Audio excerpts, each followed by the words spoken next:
अपन पढ़ रहे थे पादप की शारीरिकी एनाटॉमी ऑफ प्लांट्स। देखिए इसमें अपन ने क्या क्या पढ़ लिया है,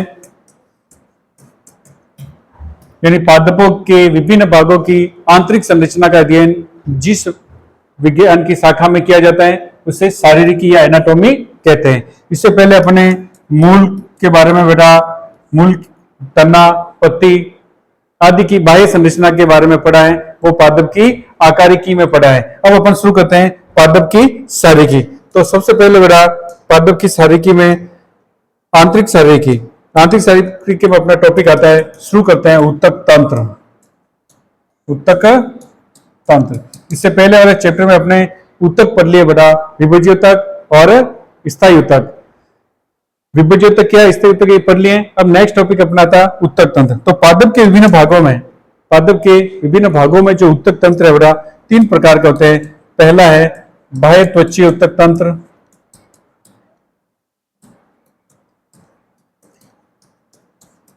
इसको कहते हैं एपिडर्मल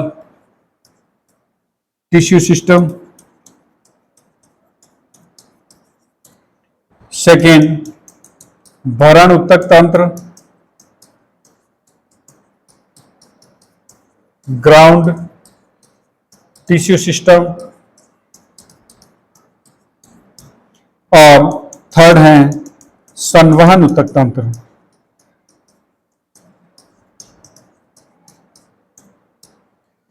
जिसको अपन लिखेंगे वेस्कुलर टिश्यू सिस्टम। फिर सुनिए पादप की शारीरिकी शुरू कर रहे हैं अपन। ऊतक तंत्र, उसमें अपना पहला टॉपिक है बाह्य त्वचीय ऊतक तंत्र। तीन प्रकार के ऊतक तंत्र होते हैं पादपों में, बाह्य त्वचीय ऊतक तंत्र, भरण ऊतक तंत्र और संवहन ऊतक तंत्र। अपन शुरू करते हैं पहला बाह्य त्वचीय ऊतक तंत्र। तो पहला मेरा टॉपिक अपना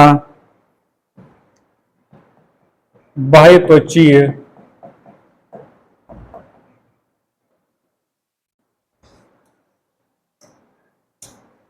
ऊतक तंत्र, एपिडर्मल टिश्यू सिस्टम। देखिए क्या होता है इसमें। सबसे पहले बाह्य त्वचीय ऊतक तंत्र जो है, यह पादप के विभिन्न भागों का बाहरी आवरण बनाता है, रक्षात्मक आवरण बनाता है और ये इनकी सुरक्षा करने का कार्य करता है। बाह्य त्वचीय ऊतक तंत्र क्या कार्य करेगा, बाहरी रक्षात्मक आवरण बनाता है। पादप के विभिन्न भागों का, मूल, तना और पत्ती का बाहरी रक्षात्मक आवरण का निर्माण करता है। बाह्य त्वचीय ऊतक तंत्र में अपन तीन चीजें पढ़ेंगे बेटा। नंबर फर्स्ट बाह्य त्वचा, एपिडर्मिस।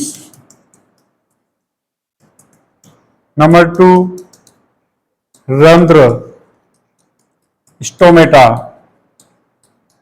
और नंबर थ्री बाह्य त्वचीय उपांग, बाह्य त्वचीय उपांग, या इसको लिखते हैं बेटा एपिडर्मल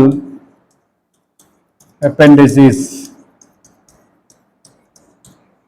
देखिए बाह्य त्वचा, बाह्य त्वचीय ऊतक तंत्र में तीन चीजें पढ़ेंगे अपन, बाह्य त्वचा, रंध्र और बाह्य त्वचीय उपांग।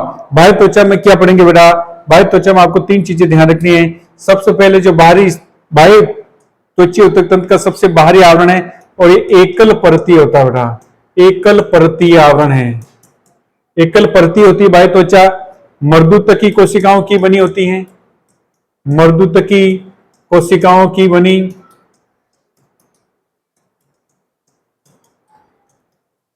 तीसरी चीज इसमें ध्यान रखना बाह्य त्वचा में कि बाह्य त्वचा की जो कोशिकाएं हैं उनमें साइटोप्लाज्म या अपन कह सकते हैं कोशिका द्रव्य की जो मात्रा है वह कम होगी। कोशिका द्रव्य क्या होगा, कम होगा। उनमें रसधानी या रिक्तिका जो है वह उपस्थित होगी, रिक्तिका या रसधानी बड़ी होती है। क्लियर। तो बाह्य त्वचीय ऊतक तंत्र में पहला पार्ट है बाह्य त्वचा। यह सबसे बाहरी आवरण होता है किसी भी पादप के भाग का, एकल परतीय होता है यानी सिंगल लेयर्ड है।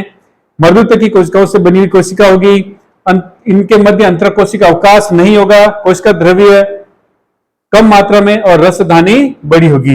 ये भी ध्यान रखना, इसमें अंतर कोशिकीय अवकाश नहीं होता है, ये कोशिका आपस में सटी हुई होती है।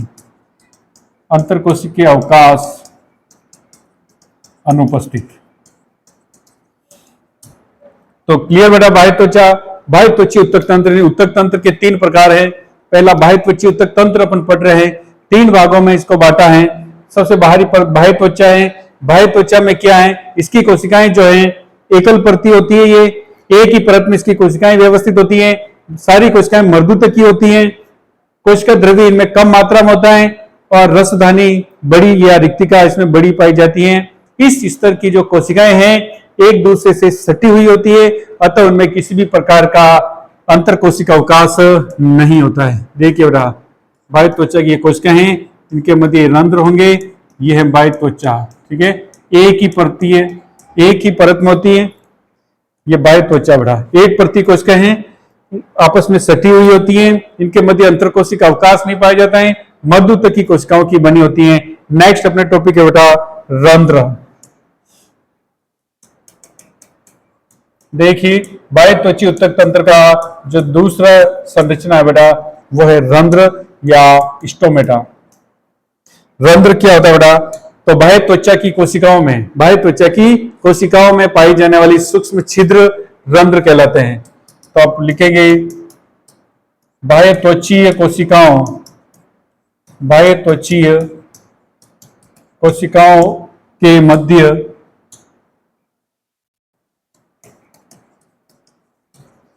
उपस्थित सूक्ष्म छिद्र क्या कहलाता है, रंध्र कहलाता है।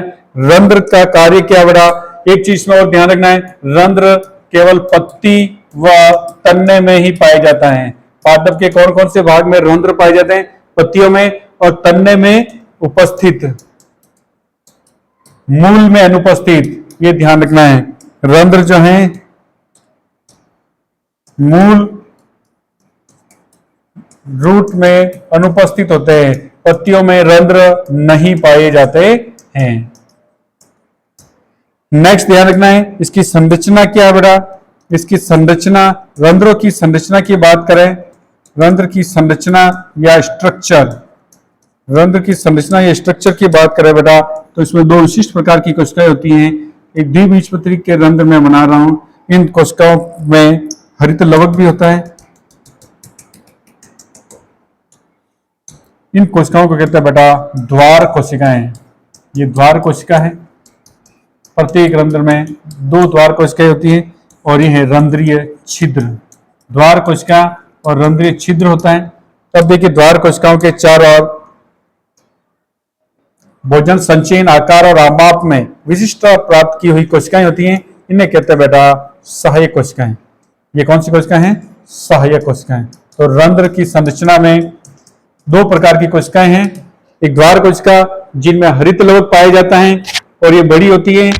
इनकी दोनों द्वार कोशिकाओं के मध्य सूक्ष्म छिद्र होता है, उसे रंध्रीय छिद्र कहते हैं। और द्वार कोशिकाओं के चारों ओर पाई जाने वाली कोशिकाएं जो विशिष्ट आकार और माप ग्रहण की हुई होती हैं और भोजन का संग्रहण भी करती हैं, उन्हें सहायक कोशिकाएं कहते हैं। इनकी संख्या अनेक होती है।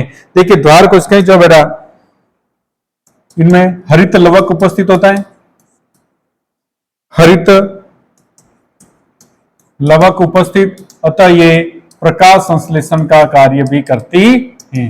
द्वार कोशिकाओं में हरित लवक पाया जाता है, अतः ये प्रकाश संश्लेषण का कार्य भी करती है। इस रंध्र द्वार कोशिका की एक और इंपॉर्टेंट चीज है, ये जो बेटा एक बीजपत्री में, एक बीजपत्री पादपों के रंध्रों की द्वार कोशिकाएं डंबल शेप्ड होती हैं। इनका आकार कैसा होता है, एक बीजपत्री में डंबलाकार और द्विबीजपत्री में मैंने बनाया है बेटा किडनी शेप या सेम के बीज के आकार की, सेम के बीज के आकार की। तो द्वार कोशिकाओं में क्या क्या चीजें ध्यान रखनी है, रंध्रीय छिद्र के चारों ओर बड़ी पाई जाने वाली 2 बड़ी कोशिकाएं द्वार कोशिकाएं हैं। ये हरित, इसमें हरित लवक पाया जाता है, अतः ये प्रकाश संश्लेषण का कार्य भी करती हैं। एक बीजपत्री में ये डंबलाकार होती हैं और द्विबीजपत्री में ये किडनी शेप या सेम के बीज के आकार की होती हैं। और दोनों द्वार कोशिकाओं के मध्य पाए जाने वाला रंध्रीय छिद्र, दोनों द्वार कोशिकाओं के मध्य पाए जाने वाला छिद्र रंध्रीय छिद्र कहलाएगा।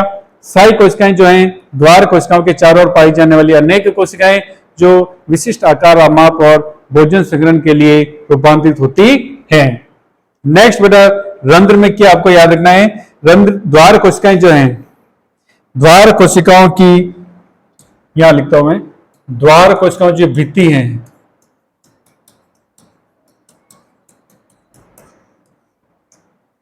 द्वार कोशिकाओं की बाहरी भित्ति पतली होती है और भीतरी भित्ति मोटी होती है। ये याद रखना आपको, भीतरी भित्ति कैसी होगी, मोटी, और बाहरी भित्ति होती है पतली। बाहरी भित्ति पतली होने के कारण जल भरने से, जल द्वार कोशिकाओं में जल भरने से ये क्या हो जाती है बेटा, फूलकर बड़ी हो जाती है, जिससे क्या बनता है, रंध्रीय छिद्र खुलता है, जिससे रंध्रीय छिद्र बनता है। क्लियर बेटा। द्वार कोशिकाएं जो है इनकी बाहरी भित्ति पतली होगी और भीतरी भित्ति मोटी होती है। बाहरी भित्ति पतली है, उसमें जल भरने से द्वार कोशिकाएं क्या होगी, फूल जाएगी, जिससे रंध्रीय छिद्र का निर्माण होता है। तो ये थी रंध्र की संरचना। अब लास्ट में रंध्र का कार्य बेटा, रंध्र का क्या कार्य है, रंध्र का कार्य, दो मुख्य कार्य हैं रंध्रों के, दो मुख्य कार्य बेटा। पहला कार्य है गैसों का आदान प्रदान करना, गैसों का आदान प्रदान करना, गैसों का आदान प्रदान पादपों में पाए जाने वाले रंध्रों के माध्यम से ही होता है। दूसरा है बेटा वाष्पोत्सर्जन, वाष्पोत्सर्जन करना। ठीक है, क्लियर बेटा। ये अपने पढ़ा पादप की शारीरिकी में, पादप उत्तक तंत्र, 3 प्रकार के उत्तक तंत्र होते हैं। इसमें हमने पहला शुरू किया है बाह्य त्वचा उत्तक तंत्र, उसमें अपन पढ़ रहे बाह्य त्वचा। बाह्य त्वचा पढ़ लिया बेटा, एकल परतीय मधुतकी कोशिकाओं का समूह होता है और ये इनमें कोशिका द्रव्य नहीं पाया जाता है। रसधानी, कोशिका द्रव्य कम होता है, रसधानी बड़ी होती है और इनमें अंतर कोशिका अवकाश लगभग नहीं पाए जाते हैं। कोशिकाओं के बीच बीच में सूक्ष्म छिद्र होते हैं जिन्हें रंध्र कहते हैं। ये रंध्र के बारे में पढ़ा आपने, रंध्र की संरचना पढ़ी है, रंध्र के कार्य पढ़ा है। द्वार कोशिकाओं के बारे में 3 चीजें ध्यान रखनी है। द्वार कोशिकाएं जो है इनमें हरित लवक पाया जाता है, जिससे ये प्रकाश संश्लेषण का कार्य भी करता है। द्वार कोशिकाओं का जो आकार है, एक बीजपत्री में डंबलाकार होता है और द्विबीजपत्री में सेम के बीच के आकार का या किडनी शेप्ड होता है। तीसरी चीज जो है द्वार कोशिकाओं की बाहरी परत जो है वह पतली होती है और भीतरी परत मोटी होती है, जिसके कारण इसमें जल भरने से ये क्या होता है, मोटी होती है और रंध्रीय छिद्र बनता है या रंध्र खुलता है। रंध्र के कार्य में पढ़ा अपने 2 प्रकार के कार्य है, रंध्र गैसों का आदान प्रदान करता है और वाष्पोत्सर्जन का कार्य करता है। ठीक है बेटा, रंध्र पढ़ लिया। अब नेक्स्ट है बेटा तीसरा बाह्य त्वचीय उपांग। नेक्स्ट टॉपिक है बाह्य त्वचीय उत्तक तंत्र का लास्ट है बेटा बाह्य त्वचीय उपांग, एपिडर्मल एपेंडेजेस। देखिए बेटा, बाह्य त्वचीय उपांग क्या है, यानी बाह्य त्वचीय कोशिकाओं से निकलने वाली विशिष्ट संरचनाएं क्या होगी। बाह्य त्वचा की जो कोशिकाएं हैं या बाह्य त्वचा से निर्मित विशिष्ट संरचनाएं बाह्य त्वचीय उपांग कहलाती हैं। तो बाह्य त्वचीय उपांग बेटा 2 प्रकार की हैं, एक है बेटा क्यूटिकल और दूसरी है रोम। क्यूटिकल और रोम या जिन्हें अपन हेयर कहते हैं। देखिए बेटा, क्यूटिकल के बारे में क्या है। सबसे पहले क्यूटिकल जो है पादप के कौन से भागों में पाई जाएगी और क्यूटिकल किसके द्वारा स्रावित होगी, किसके द्वारा निर्मित होगी, बाह्य त्वचीय उपांग है तो बाह्य त्वचा की कोशिकाओं द्वारा स्रावित ये परत है। तो क्यूटिकल में पहली चीज ध्यान रखनी है, ये तन्ने व पत्ती में उपस्थित होती है। रंध्र भी तन्ने और पत्ती में पाए जाते हैं, क्यूटिकल भी तन्ने व पत्ती में उपस्थित। कोष्टक में लिखना है मूल में अनुपस्थित। रंध्र भी मूल में नहीं पाए जाते हैं और क्यूटिकल भी मूल में नहीं पाए जाते हैं। क्यूटिकल की दूसरी चीज, क्यूटिकल क्या है बेटा, क्यूटिकल जो है बाह्य त्वचा की कोशिकाओं द्वारा स्रावित एक वैक्सी लेयर है, मोमी परत होती है। कौन सी परत है, एक मोमी परत होती है, वैक्सी लेयर, वैक्सी लेयर है। दूसरी चीज ये मोटी परत के रूप में होता है बेटा, मोटी परत के रूप में। और तीसरा इसका कार्य क्या है, कार्य में आपको याद रखना बेटा कि ये वाष्पोत्सर्जन को यानी जल की हानि को, वाष्पोत्सर्जन को रोकती हैं। और ये मुख्यतया बेटा मरुदभिद जो पादप हैं उनमें विशिष्ट रूप से पाई जाती है, मरुदभिद पादपों में मुख्यतया उपस्थित होती है। मुख्यतया मरुदभिदी पादपों में तन्ने तथा पत्तियों पर मुख्यतया क्यूटिकल यानी मोटी क्यूटिकल पाई जाती है। तो ये पहला बाह्यत्वचीय उपांग हुआ क्यूटिकल। क्यूटिकल में क्या क्या याद रखना है, ये तन्ने और पत्ती में पाई जाने वाली संरचना है। नेक्स्ट क्यूटिकल जो है ये बाह्य त्वचा की कोशिकाओं से स्रावित स्तर हैं। ये मोमी परत होगी यानी मोम के समान, वैक्स के समान परत है, मोटी परत है। और ये क्या काम करती है, तन्ने और पत्तियों में वाष्पोत्सर्जन के रूप में जल की हानि को रोकने का कार्य करती हैं। नेक्स्ट और लास्ट बाह्यत्वचीय उपांग अपने बच्चा है रोम।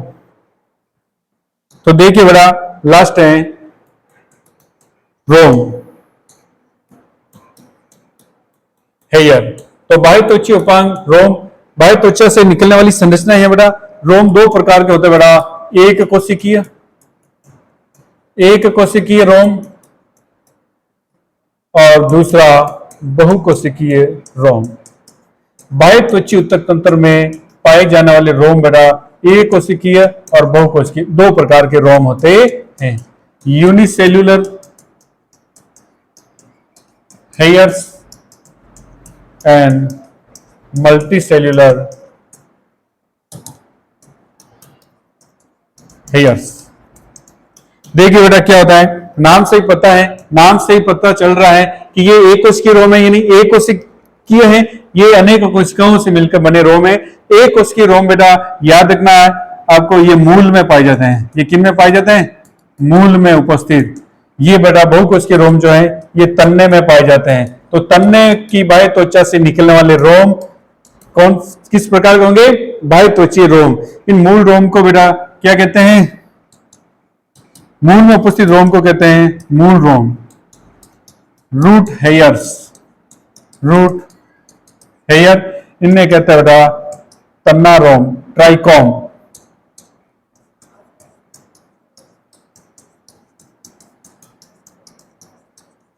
क्या कहेंगे, ट्राइकोम या तन्ना रोम। अब क्या काम करेगा, मूल रोम क्या काम करेगा और ट्राइकोम का क्या कार्य है। मूल रोम जो है बेटा मूल में पाए जाते हैं और जल व खनिज लवणों का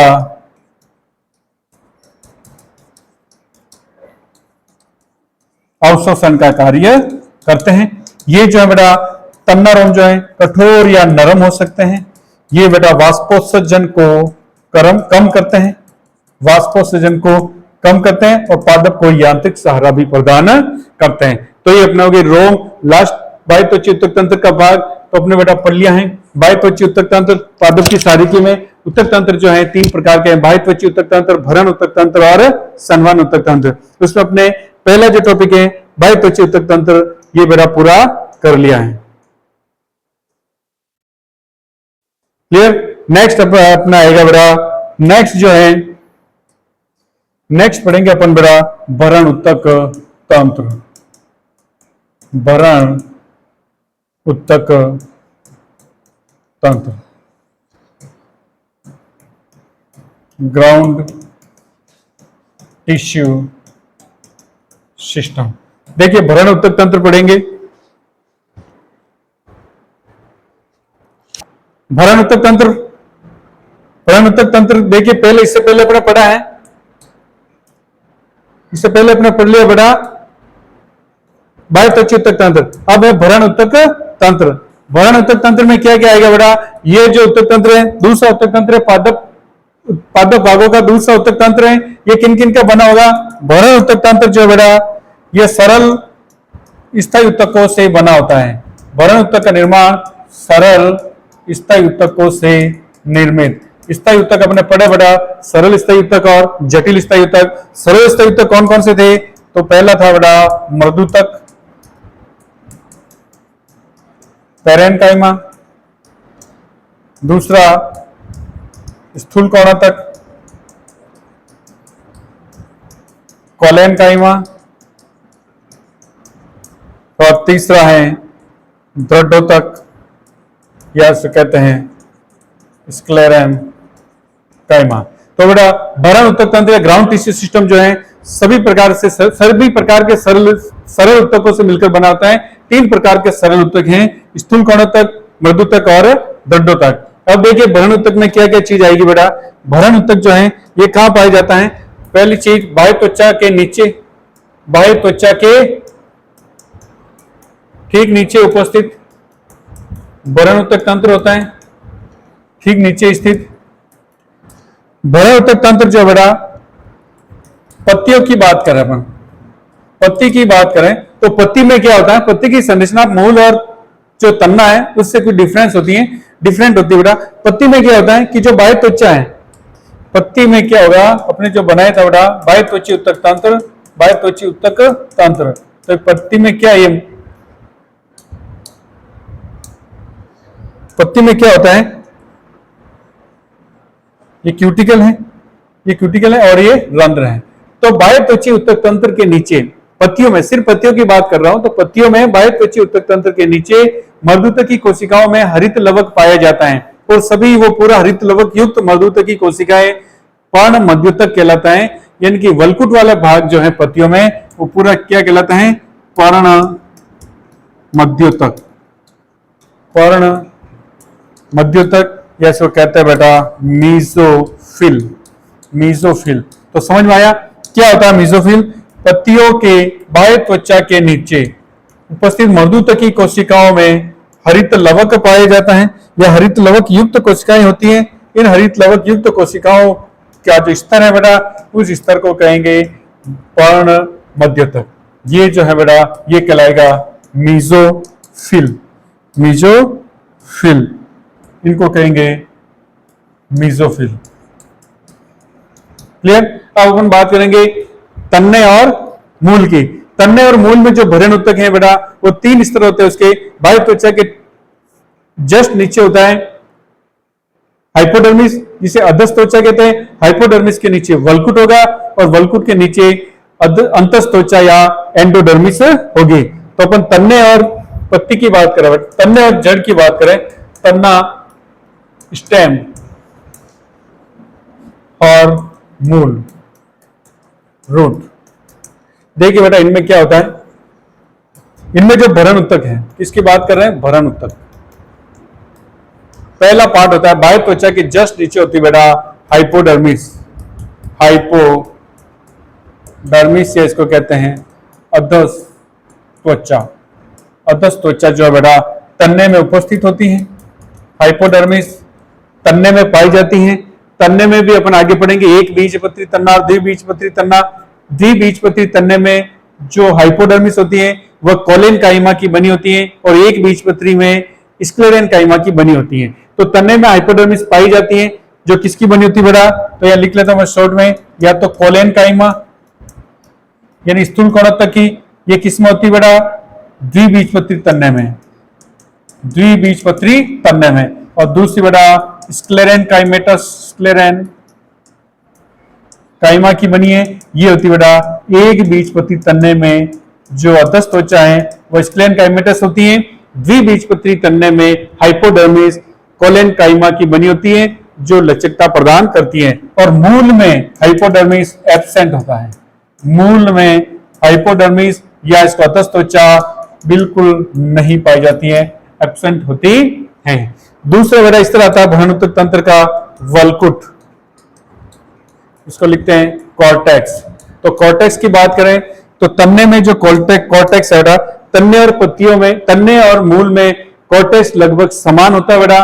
कॉर्टेक्स वाले भाग में क्या होता है? बहुस्तरीय कॉर्टेक्स होता है।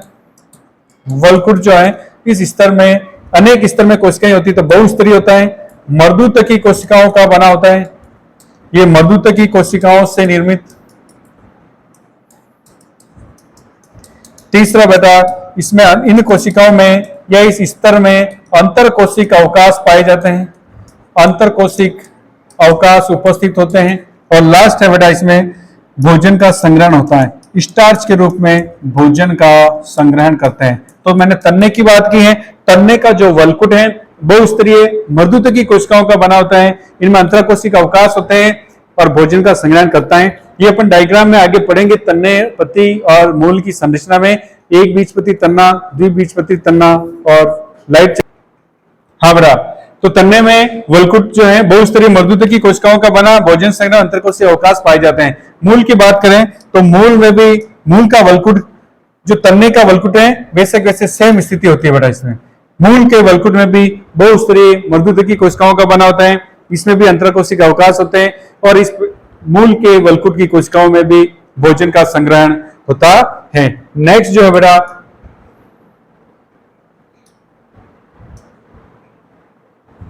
नेक्स्ट आता है इसके आगे तीसरा अंतिम स्तर है बेटा अंतस्त्वचा। अंतस्त्वचा या इसको कहते हैं एंडोडर्मिस। देखिए अंतस्त्वचा क्या होता है बेटा, ये वलकुट का या भरण ऊतक तंत्र का सबसे भीतरी परत है, भरण ऊतक तंत्र की सबसे भीतरी परत है। इसमें आपको याद रखना है कि अंतस्त्वचा जो है, तन्ने की अंतस्त्वचा जो है, इसमें किस प्रकार की कोशिकाएं होती हैं, नाल आकार की कोशिकाएं, नाल के आकार की सेल्स होती हैं। दूसरी चीज इसमें ध्यान रखना है, इन कोशिकाओं में स्टार्च की अधिकता होती है, स्टार्च जो है वो अधिक मात्रा में पाया जाता है, अतः बेटा इसको कहते हैं स्टार्च आच्छद पाया जाता है। स्टार्च तन्ने की एंडोडर्मिस में स्टार्च आच्छद पाया जाता है। नेक्स्ट जड़ की बात करें अपन,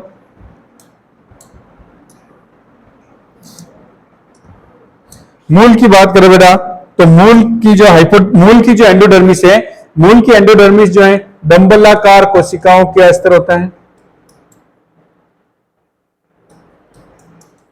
डंबलाकार या बैरल शेप्ड।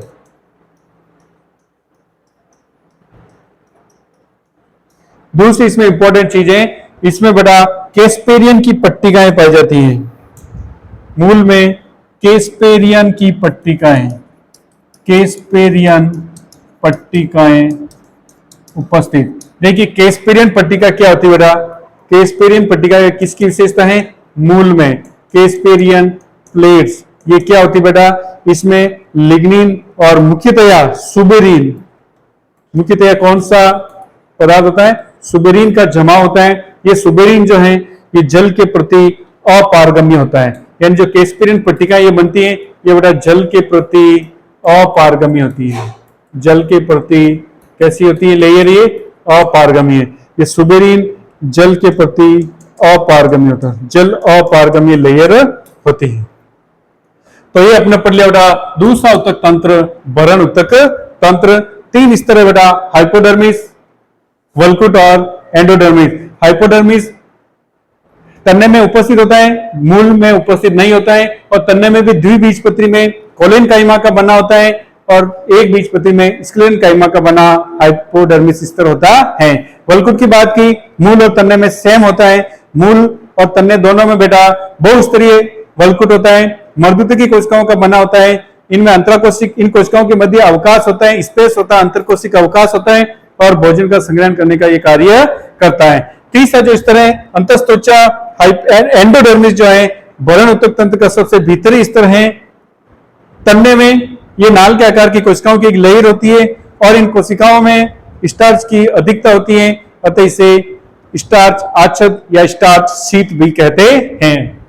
मूल की बात करें तो मूल में अंतस्त्वचा डंबलाकार या बैरल शेप्ड कोशिकाओं की बनी एक लेयर होती है। ये इसमें बेटा केस्पेरिन की पट्टिकाएं पाई जाती है। केस्पेरिन की पट्टिका क्या होती है, इसमें सुबेरिन और लिग्निन का जमा होता है। सुबेरिन जो है बेटा जल के प्रति अपारगम्य होता है, अतः केस्पेरिन पट्टिका जो है ये जल के प्रति अपारगम्य परत है। नेक्स्ट अपन पढ़ेंगे बेटा संवहन ऊतक तंत्र।